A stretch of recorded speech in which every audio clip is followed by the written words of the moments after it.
নমস্কার। কবিগুরু রবীন্দ্রনাথ ঠাকুরের লেখা প্রশ্ন। ভগবান, তুমি যুগে যুগে দূত পাঠায়েছ বারে বারে দয়াহীন সংসারে।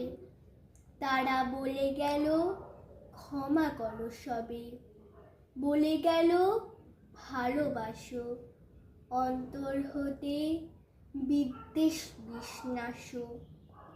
বরণীয় তারা, স্মরণীয় তারা, তবুও বাহির দ্বারে আজি দুর্দিনে ফিরানো তাদের ব্যর্থ নমস্কারে।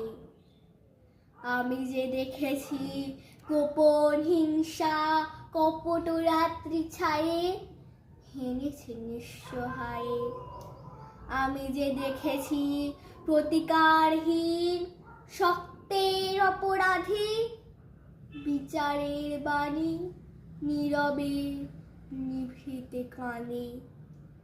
আমি যে দেখিনু তরুণ বালক উন্মাদ হয়ে ছুটে কি যন্ত্রণায় মরেছে পাথরে নিষ্ফল মাথা কুটে।